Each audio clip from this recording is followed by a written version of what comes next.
사도행전 7장 우리 14절부터 23절까지 제가 읽겠습니다. 또 제차 보냄에 요셉이 자기 형제들에게 알려지게 되고 또 요셉의 친족이 바로에게 드러나게 되니라. 요셉이 사람을 보내어 그의 아버지 야곱과 온 친족 75사람을 청하였더니 야곱이 애굽으로 내려가 자기와 우리 조상들이 거기서 죽고 세겜으로 옮겨져 아브라함이 세겜 하몰의 자손에게서 은으로 값주고 산 무덤에 장사되니라. 하나님이 아브라함에게 약속하신 때가 가까움에 이스라엘 백성이 애굽에서 번성하여 많아졌더니 요셉을 알지 못하는 새 임금이 애굽 왕위에 오르매 그가 우리 족속에게 교활한 방법을 써서 조상들을 괴롭게 하여 그 어린아이들을 내버려 살지 못하게 하려 할세. 그때 모세가 났는데 하나님 보시기에 아름다운지라. 그의 아버지의 집에서 석 달 동안 길리더니 버려진 후에 바로의 딸이 그를 데려다가 자기 아들로 기르매 모세가 애굽 사람의 모든 지혜를 배워 그의 말과 하는 일이 능하더라. 아멘. 우리 지난번에 7장에는 스데반의 설교가 들어있죠. 이 스데반의 설교는 베드로 설교와는 조금 차이가 좀 있습니다. 스데반 설교는 별로 재미가 없어요. 큰 특징이 별로 없는 것 같아요. 주로 성경에 대한 내용들, 또 성경의 인물들, 하나님이 어떻게 우리의 민족과 우리를 인도하셨는가, 하나님의 구원 사역을 얘기를 해요.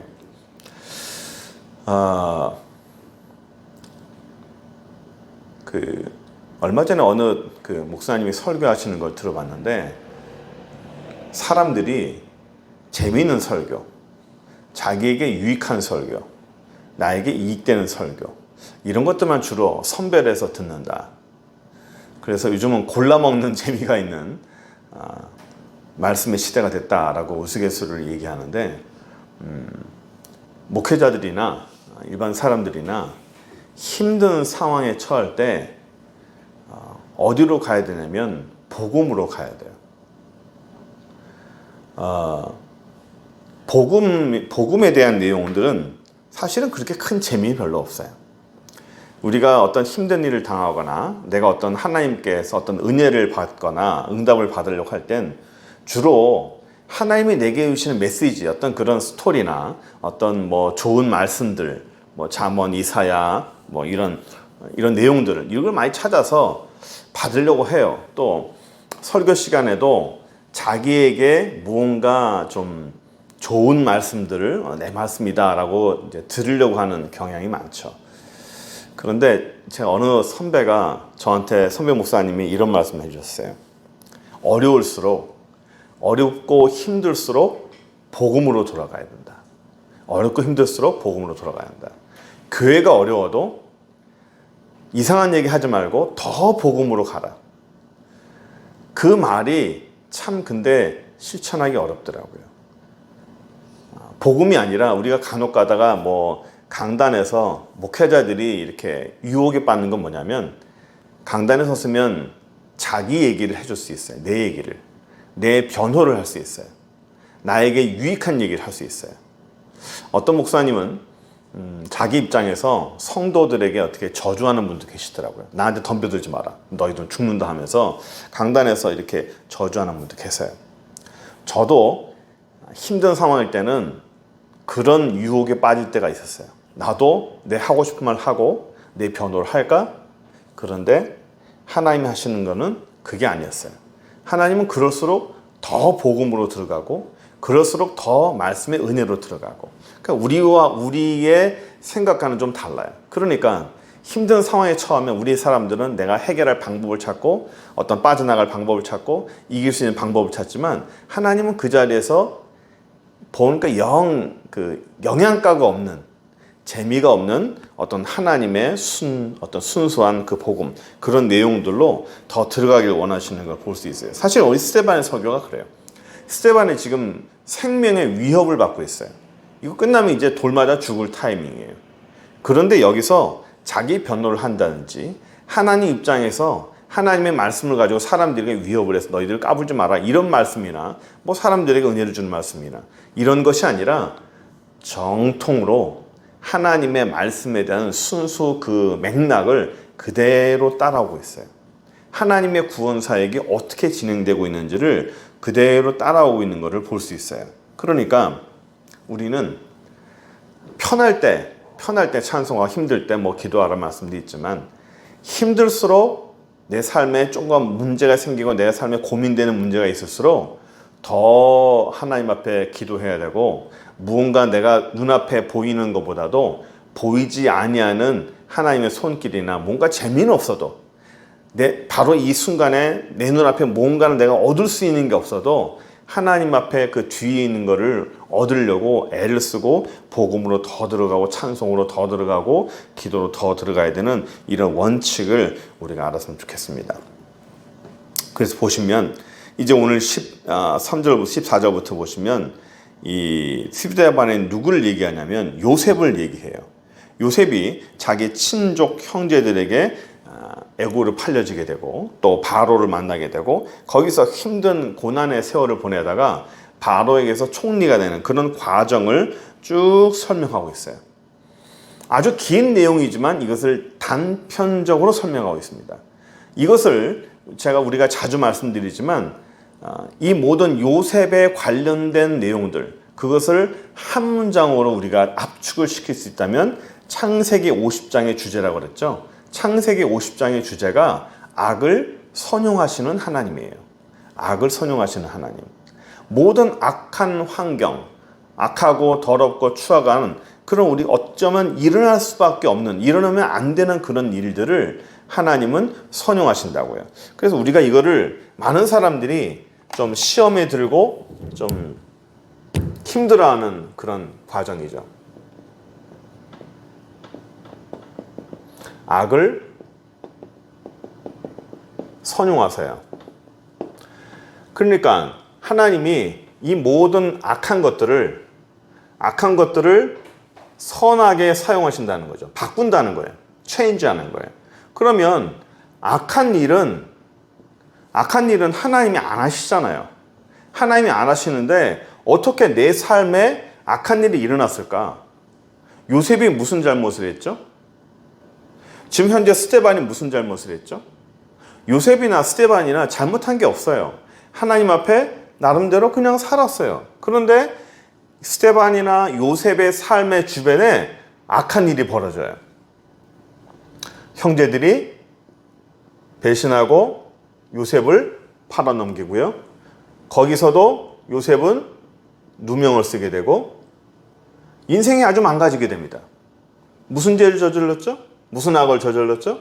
이 모든 상황이 악한 상황이에요. 사람들로 하여금 굉장히 힘든 상황, 어떻게 하나님이 나한테 이럴 수가 있을까라고 하는 그런 상황이 바로 요셉에게 일어났다는 거예요. 이런 상황들을 요셉이 겪으면서 우리가 요셉에 대한 내용도 우리가 두 차례 했지만 하나님이 에어백이 내주시고 충격 감시 장치가 됐고 하나님께서 뿌리를 붙잡아 주신다는 그런 우리가 설교도 했지만 사실은 한 발짝만 뒤로 물러서면 이 모든 일을 추진하시는 분이 누구였다고요? 하나님이었다는 거예요. 형제들에게 악한 마음을 가져서 요셉을 버리게 만든 거. 또 그 여자를 통해서 요셉이 누명을 쓰고 그 감옥에 갇히게 되는 그 모든 과정들.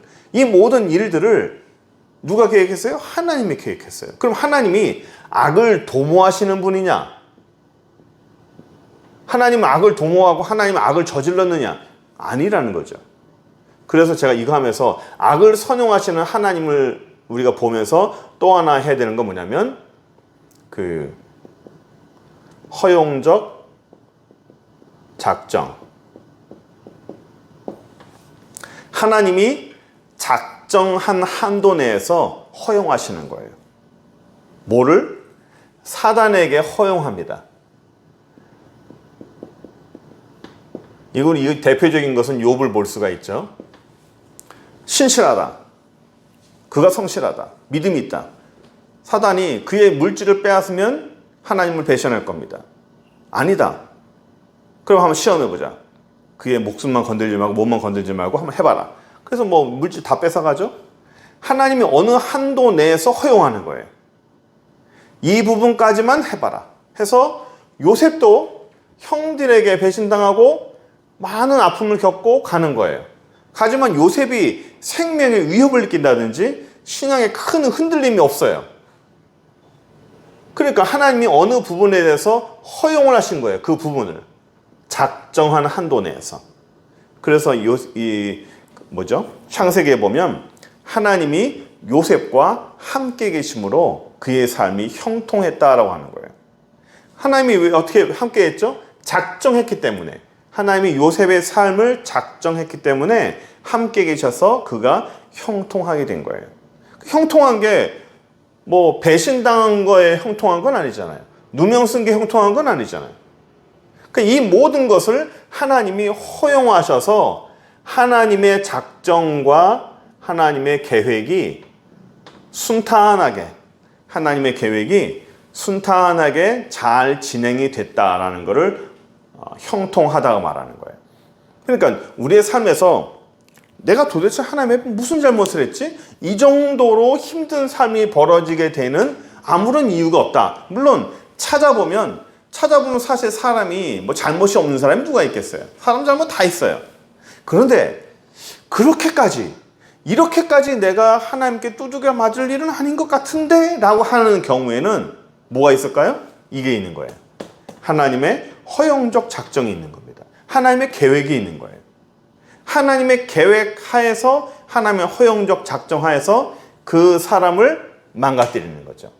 악한 일이 벌어지는 거예요. 내 삶에 어떻게 이런 악한 일이 벌어질 수 있을까? 내 삶에 어떻게 이런 악한 사람들이 나한테 붙었을까?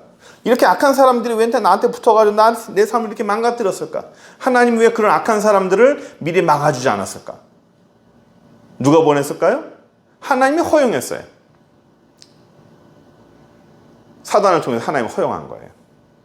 그런 악한 사람들이 와서 사람을 괴롭히는 거죠. 지금 스데반 주변에 누가 있어요? 다 악한 사람들이에요. 전부 다 스데반을 잡아먹으려고 안달인 사람들만 주변에 다 있어요. 스데반을 변호하는 사람 아무도 없습니다. 이런 구속진 상황까지 어떻게 한 거예요? 하나님이 만들어버린 거예요. 만든 거예요. 그래서 요셉도 이런 악을 선용하시는 하나님에게 만들어진 거죠. 결국 어떻게 됐어요? 이 모든 악한 일들이 나중에는 뭘로 바뀌어요? 선한 걸로 바꾸는 거예요. 선한 걸로 다 바뀌어지는 거예요. 그래서 우리가 하나님 앞에 결국엔 감사하게 된다는 거예요. 내 삶에 불평했던 것들도 결국엔 감사하게 되고, 그때 내가 왜 불평했을까? 그때 내가 왜 불평하면서 하나님 앞에 함부로 말했을까? 이거 후회하게 되는 게 우리들이잖아요. 그때는 몰랐어요. 그때는 몰랐는데 지나고 보니까 그 모든 것들이 하나님의 다 계획이었구나. 그래서 하나님의 섭리와 하나님의 계획은 항상 과거를 통해서만 해석이 됩니다. 현재는 해석이 안 돼요. 그 시점에서는 하나님이 나한테 왜 이러는지, 하나님이 내 인생에서 어떤 일이 벌어질 때 왜 이런 사람을 나한테 붙여줬을까? 이 일을 왜 갈까? 해석이 안 돼요. 좋은 일이든 나쁜 일이든, 나한테 좋은 일이 있어도 나쁜 일이 있어도 그 시점에서는 하나님의 계획을 우리는 알 수 있어요, 없어요? 몰라요. 전혀 몰라요. 언제 알아요? 지나고 나면 알아요.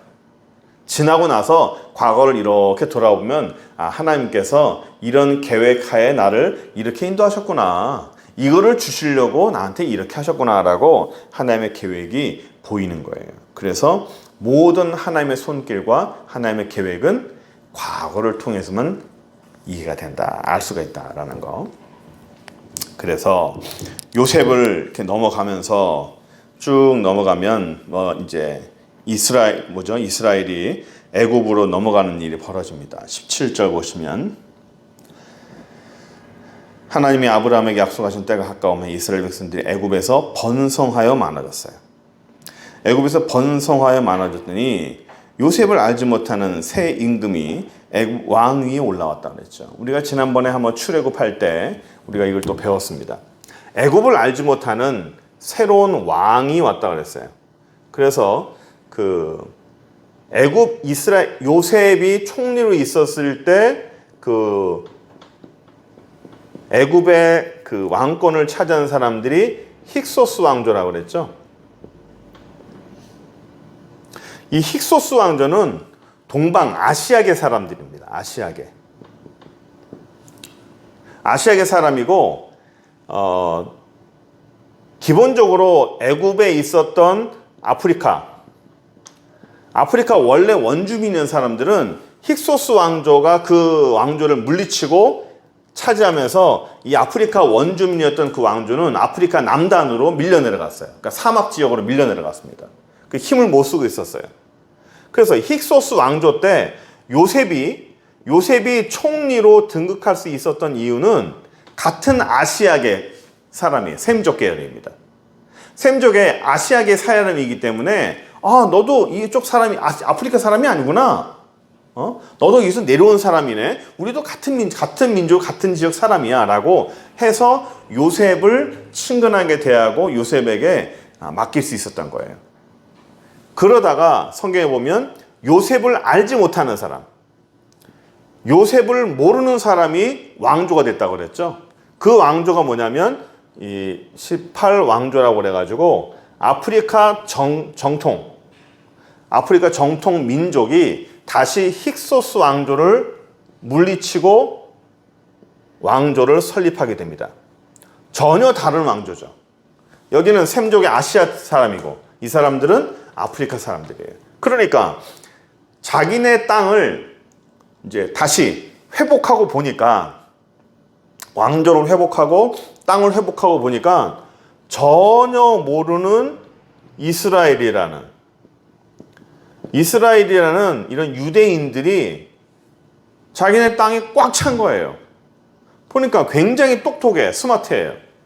그래서 뭐 정치, 경제, 사회, 문화 뭐 없는 데가 없어요. 뭐 지금도 그렇죠. 옛날에도 그랬어요. 똑똑하니까 어딘지 다 들어가는 거예요. 그리고 유대인들은 예나 지금이나 항상 교육을 시켰어요.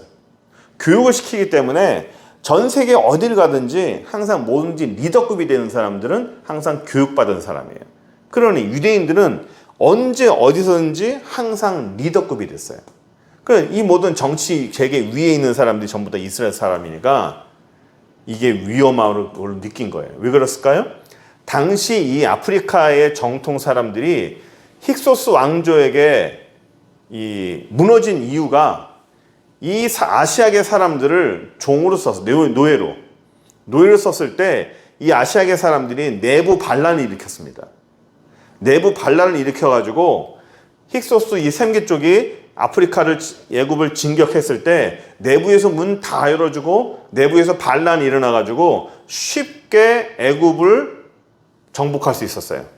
그 사실을 이 사람들은 알아요. 내부에서 반란이 일어나서 내부의 다른 민족이 반란을 일으켜서 자신들이 과거에 망했다는 걸 알아요. 그래서 자신들이 왕조를 꾸준하게 유지시킬 수 있는 제일 좋은 방법은 뭡니까? 내부의 적을 없애는 거예요. 내부의 적을 없애려면 어떻게 할까요? 유대인들을 몰살시켜야 되는 거예요.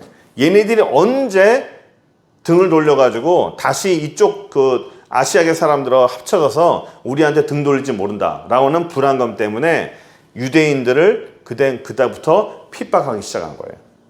민족을 아예 말살시키는 거죠. 얘네들을 없애버려야 되는 거예요.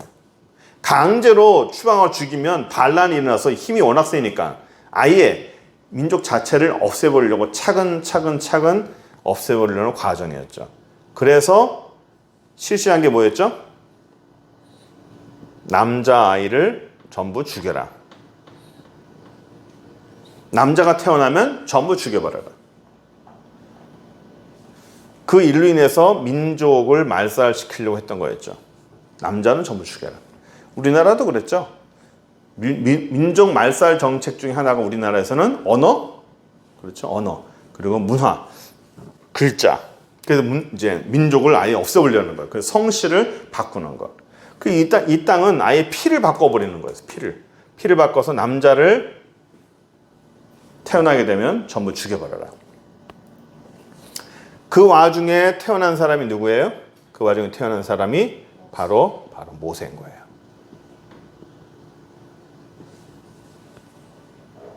모세의 어머니, 모세의 부모님. 뭐 예나 지금이나 아들을 선호하는 거는 어디나 똑같죠. 아들 선호해요. 근데 이 당시에 아들을 낳으면 돼야 안 돼요? 아들을 낳으면 죽어요. 아들을 낳으면 죽어요. 그러면 뭘 낳아야 돼요? 반드시 딸아이를 낳아야 돼요. 여자아이를 낳아야 됩니다. 여자아이를 낳아야 살 수 있어요. 살릴 수 있는 거예요. 남자아이가 태어나면 죽는 겁니다. 그러면 이 모세 부모님이 10달 동안 아기를 임신했을 때 최고의 기도 제목이 뭘까요? 매일 아침마다 기도하는 게 뭘까요? 예? 딸 주세요. 아들 두면 안 되죠. 하나님, 저희를 사랑하신다면, 저희를 불쌍히 여기신다면, 이 가정을 불쌍히 여기신다면 반드시 우리에게 딸을 허락해 주십시오. 저희가 주를 위해서 얼마나 헌신하고 얼마나 희생했습니까? 얼마나 기도하고 얼마나 주를 위해 살아왔습니까? 10달 내내 기도했을 거예요. 매일마다 딸을 허락해 주세요. 아들 말고 딸을. 기도 제목이 응답이 됐나요? 안 됐나요? 기도가 응답이 됐을까요? 예? 기도 응답이 됐어요? 안 됐어요? 안 됐죠? 기도 응답이 안 됐어요. 기도 응답이 안 됐습니다. 이건 기도 응답이 안 된 것뿐만 아니에요. 이거는 아들을 낳았다는 거는 곧 저주예요. 저주입니다. 왜 아들을 낳았을까? 내가 그렇게 기도했는데, 우리 부모님도 그렇게 기도했는데, 우리의 온 가족이 기도했는데, 하나님 앞에 그렇게 충성했는데 왜 나에게 딸을 주시지 않고 아들을 주셨을까?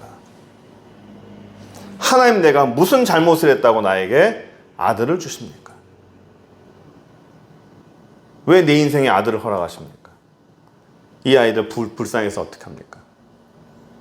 그러니까 아들을 낳은 게 이 두 부모님에게는 축복이에요, 저주예요?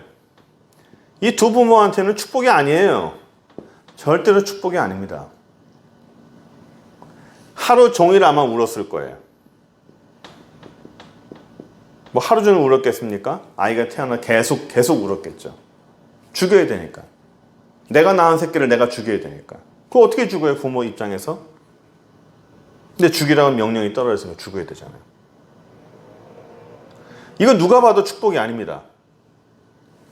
누가 봐도 축복이 아니에요. 주변 사람들이 그러겠죠. 저 집은 저렇게 기도를 많이 하는데, 저 집은 주를 위해서 그렇게 축복하고 그렇게 기도하고 그렇게 헌신했는데 왜 기도 응답 못 받을까? 그렇게 기도했는데, 아침 저녁을 기도하고 새벽 예배 기도하고 헌신하고 금식까지 했는데 왜 하나님이 기도를 안 들어주고 아들을 줬을까? 그럼 사람들이 무슨 말 하는 줄 알아요? 뒤에서?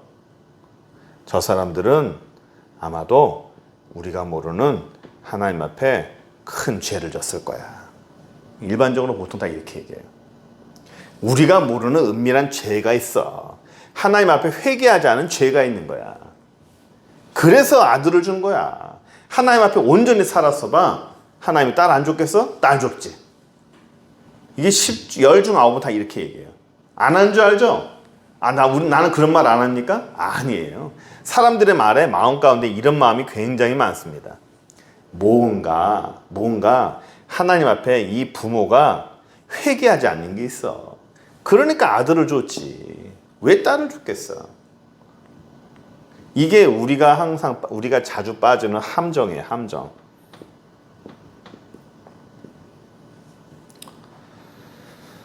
우리는 만약에 시간 여행을 할 수 있다면 모세가 태어났을 당시에 슬픔에 빠진 이 부모들에게, 요게벳에게 찾아가서 뭐라고 말을 해줄까요? 슬퍼하지 마세요. 하나님이 이 당신의 아들을 통해서 큰 계획을 갖고 있습니다. 별로 위로가 안 될 거예요. 모든 사람들이 축복이 아니라고 말하고 본인도 축복이 아니라고 말하고 슬픔의 아들이라고 말할 때 아는 사람들은 축복이다라 말하겠죠. 근데 미래를 모르기 때문에 축복이 아니라 말하는 거예요. 그러니까 이게 우리하고 지금 무슨 차이가 있냐고요. 현재 우리에게 나타나는 현실과 이게 무슨 차이가 있냐고. 눈앞에 보이는 거는 안 좋을 수 있어요. 눈앞에 보이는 게 안 좋은 상황일 수 있지만 그게 결국은 축복이라고요. 요셉에게 나타나는 이런 안 좋은 상황들, 이런 일들이 요셉에겐 정말 안 좋은 일일 수 있고 저주일 수 있어요. 요셉이 제가 아마 하나님 앞에 죄를 많이 졌을 거야. 그러니까 이런 일이 벌어지지 라고 하겠지만 하나님의 모든 섭리와 하나님의 사역은 과거를 통해서만 해석이 돼요. 그땐 몰라요. 이게 축복인지 이게 저주인지 이게 하나님이 우리에게 벌 주는 건지 내게 축복 주는 건지 몰라요. 지나봐야 알아요. 그러나 확실한 것은 하나님은 모든 악을 선용하신다는 것. 하나님은 모든 악한 것들을, 모든 세상의 안 좋은 것들도 결국엔 다 좋은 걸로 다 바꿔주신다는 거예요. 전부 다 바꿔주시는 거예요. 그러니까 내 삶에 병이 있든지 안 좋은 일이 있든지 이게 왜 나는 이게 병들어서 왜 나는 이럴까? 그거를 하나님이 결국엔 좋은 걸로 다 바꿔주신다고요. 결국에는 저는 다 그렇게 믿어요. 오늘 아침에도 왜 몸이 아프고 이런 일에 대해서 얘기를 들었지만 다 저는 좋은 걸로 바뀔 거라 생각해요. 미래는 모르는 거예요.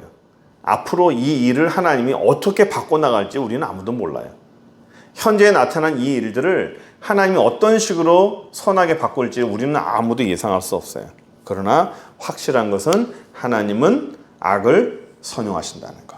그래서 현재 일에 대해서 우리가 함부로 좋다 말하지 말고 지나가면서 하나님 하시는 것을 보자. 우리 하나님 하시는 일을 보자. 하나님은 반드시 선한 것을 바꾸신다는 그 믿음을 가지고 오늘 사는 저 여러분들께 바랍니다. 기도하겠습니다. 전능하신 하나님 감사합니다. 예수 이름으로 우리를 축복하여 주시고 믿음으로 살게 하시고 능력 가운데 거하게 하심을 감사합니다. 믿음의 소망을 가지고 오늘을 살되 항상 모든 것을 하나님께 의지하면서 악한 것을 선한 것으로 바꿔주시고 모든 일을 감사로 바꾸실 우리 하나님을 믿으면서 오늘도 힘있게 살아가는 저희들에게 인도하여 주옵소서. 예수 그리스도의 이름으로 기도드립니다. 아멘.